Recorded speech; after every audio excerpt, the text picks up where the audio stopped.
তৃণমূল কাউন্সিলরের দাদাগিরি। বিধবা মহিলাকে হুমকি, দোকান চালাতে হলে 50,000 টাকা দিতে হবে, না হলে শারীরিক সম্পর্ক করতে দিতে হবে।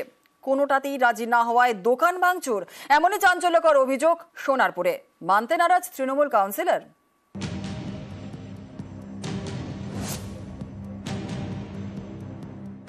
দক্ষিণ 24 পরগনার রাজপুর সোনারপুর পুরসভার 11 নম্বর ওয়ার্ড ঘাসিয়াড়া।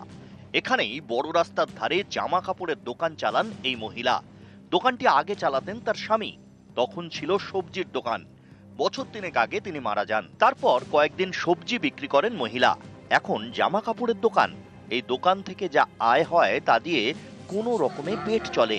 অভিযোগ, সেই দোকান চালাতে 50,000 টাকা তোলা দাবি করেন স্থানীয় তৃণমূল কাউন্সিলর কৃষ্ণপদ মণ্ডল। হুমকি দিয়ে বলেন, হয় টাকা দিতে হবে, না হলে শারীরিক সম্পর্ক করতে দিতে হবে। এসবে রাজি হননি বিধবা। অভিযোগ, এরপরেই তার দোকান ভেঙে দেওয়া হয়। ওখানে আমার স্বামী থাকতে ব্যবসা করতো। স্বামী মারা যাওয়ার পরে আমি ওখানে সবজি ব্যবসা করছি। ডিএন হওয়ার পরে আমি কৃষ্ণপদের কাছে গেছিলাম যে দাদা সবাই তো দোকান বাঁধছে, আমি কি বাঁধতে পারবো? কৃষ্ণ বলতে আমাদের এখানকার কাউন্সিলর। বহুদিন এরকম হাঁটতে হাঁটতে বলে, আচ্ছা ঠিক আছে, তোমার সঙ্গে কথা বলবো, তুমি আমার বাড়িতে দেখা করো। বাড়িতে গেছি। বাড়িতে যাওয়ার পরে আমার বাবা গেছি, আমার জামাইও গেছে, বললো তোমরা বাইরে দাঁড়াও। বাইরে দাঁড়িয়েছি। আমার কাছে বলছে তুমি 50,000 টাকা দাও, নইলে আমার দিকে দেখো। দুটো অপশান দিলাম তোমাকে, দুটো অপশানের যে কোনো একটা মানলে আমার ছেলেরা তোমাকে গিয়ে দোকানে গিয়ে দোকান বেঁধে দেবে। তোমার দোকান হয় 50,000 টাকা দিতে হবে, নইলে তুমি আমার দিকে দেখো। আর আমি সহ্য করতে পারছি না। সোনারপুর থানায় নালিশ জানিয়েছেন মহিলা। তার ভিত্তিতে তদন্ত শুরু করেছে পুলিশ। মহিলাটিকে আমি জানি না, চিনি না। আমার কাছে কবে এসেছিল তাও আমার মনে নেই, কারণ আমার অফিসে এবং বাড়িতে প্রতিদিন লোকজন আসে, প্রচুর আসে। এটা সর্বৈব মিথ্যা, ভিত্তিহীন। আইনের পথে চলুক, আমি চাই এর সত্য উদ্ঘাটন হোক। ও যেটা বলেছে সেটা সর্বৈব মিথ্যা।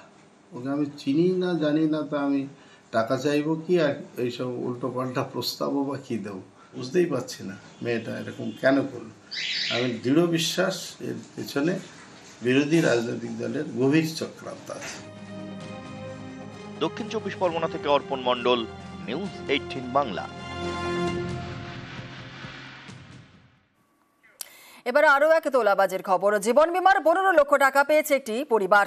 তার থেকে 2 লক্ষ টাকা কাটমানি দিতে হবে তৃণমূলের বুথ সভাপতিকে। এমনই চাঞ্চল্যকর অভিযোগ মিনা খায়। মানতে নারাজ বুথ সভাপতি।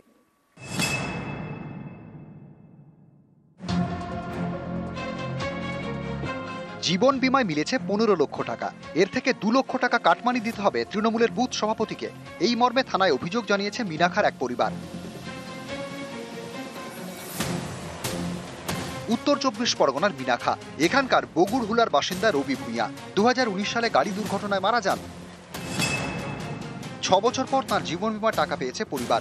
তাদের অভিযোগ, জীবন বীমা থেকে পাওয়া 15 লক্ষ টাকা থেকে 2 লক্ষ টাকা কাটমানি চেয়েছেন বিশ্বজিৎ মণ্ডল, যিনি বগুড়হুলার তৃণমূল বুথ সভাপতি। টাকা না দেওয়ায় খুনের হুমকি দেওয়া হয়েছে বলে অভিযোগ। পরিবারের দাবি, আতঙ্কে তারা ঘর ছাড়া, আত্মীয়র বাড়িতে গিয়ে থাকতে হচ্ছে। আমাদের বুথ সভাপতি বিশ্বজিৎ মণ্ডল 21 তারিখে রাত 10টার দিকে আমাদের বাড়িতে এসে বাবার অ্যাক্সিডেন্ট ক্লেমের টাকা চায়, 2 লাখ টাকা। ওরা আমার বাবার অ্যাক্সিডেন্টের গাড়ি ধরেছিল, সেই গাড়ির কাছ থেকে 8.5 টাকা নিয়েছিল। তো প্রেশার দিচ্ছে, মেরে ফেলে বলছে জীবনের মতন। তাই পালিয়ে লোকের বাড়িতে আমি অন্য জায়গায় আছি। ঘর বাড়ি ভেঙে ভেঙে দেবে বলছে, থাকতে দেবে না, ওখানে বাস করতে দেবে না। এই ধরনের কমপ্লেন হতে আমাদের বড়বাবু ডাক করে, আমরা সমস্ত ওই বাড়ির পরিবার ওরা সবাই গেছিল, আমিও উপস্থিত হয়েছিলাম। যে প্রকৃত ঘটনাটা কি, বড়বাবু সমস্ত জিনিসটা, সমস্ত রিপোর্টটা ওদের কাছ থেকেই শুনেছে। কিন্তু ওদের যারা অভিযোগটা করেছে তারা ওখানে উপস্থিত হয়নি। এই ধরনের মিথ্যে ভিত্তিহীন দিয়ে একটা রাজনৈতিক করা হচ্ছে, এটা সম্পূর্ণ ভিত্তিহীন। ভুইয়া যখন মারা যান, পার্শ্ববর্তী একটা জায়গা থেকে, সমবায় থেকে এই কেস কাবারি বা ক্লেমের জন্য উনি একটা টাকা লোন করেছিলেন। আজকের ডেটে রবি ভুইয়া তার ক্লেম করার জন্য যে টাকা পাওয়া উচিত 10 লক্ষ টাকার মতো পেয়ে গেছে। তাহলে যে সমবায় টাকাটা লোন দিয়ে, সে সমবায় টাকাটা ফেরত চাইছে।